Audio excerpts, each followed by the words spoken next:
Baiklah teman-teman, pada video kali ini saya akan membahas mengenai tutorial TubeBuddy atau TubeBuddy untuk YouTube ya.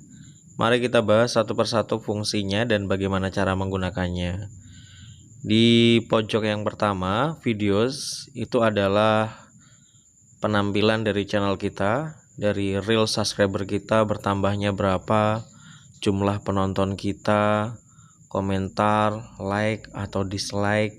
Jadi di sini kita bisa memantau channel kita secara keseluruhan dari subscriber, komentar, penonton dan lain sebagainya.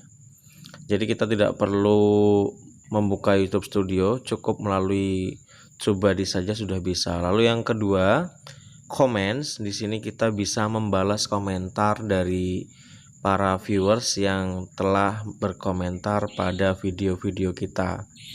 Nah, jadi cukup praktis, kita bisa dengan mudah membalas komentar dari viewers.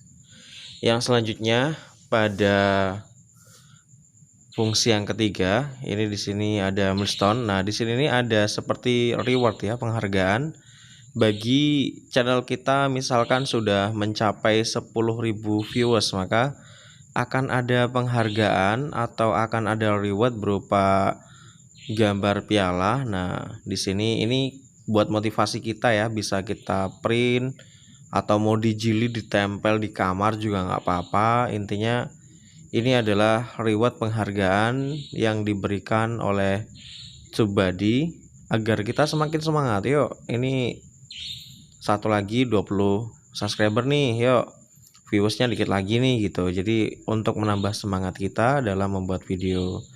Lalu fungsi yang ketiga, di sana ada gambar bola dunia, news. Nah, ini berita-berita dari YouTuber yang ada di dunia, teman-teman.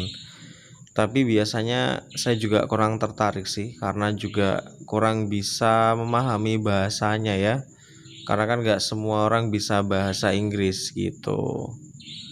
Nah, ini yang paling penting nanti titik ketiga di yang samping ini yang sering banget digunakan itu text explorer. Nah, ini ketika kita ketik, maka kita akan diarahkan ke dalam kolom pencarian teks atau bisa kita gunakan untuk video kita nantinya ya. Misalkan di sini kita ketikkan saja di text explorer misalkan review film, teman-teman.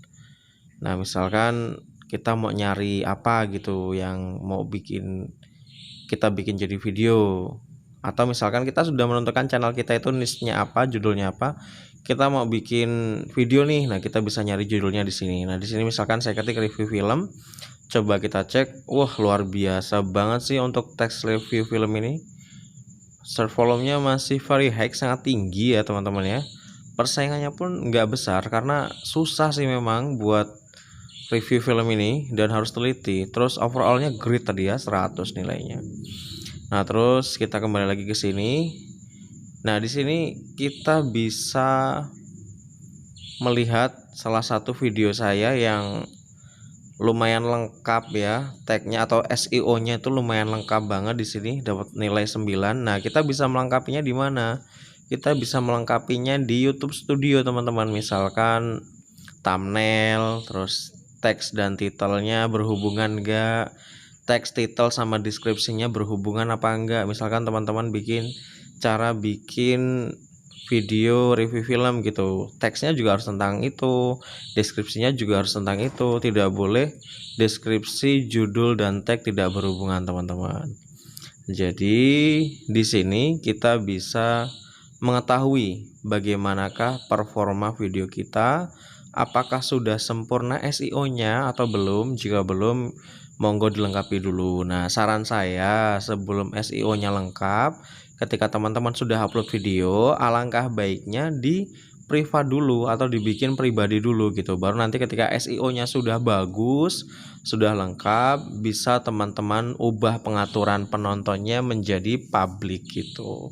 Nah, itu biasanya cukup work ya, cukup bekerja untuk channel-channel yang sudah banyak penontonnya. Jadi kita bisa mengatur SEO-nya melalui TubeBuddy, bisa mencari kata kunci dan lain sebagainya. Oke, sekian tutorialnya. Sampai jumpa di video selanjutnya.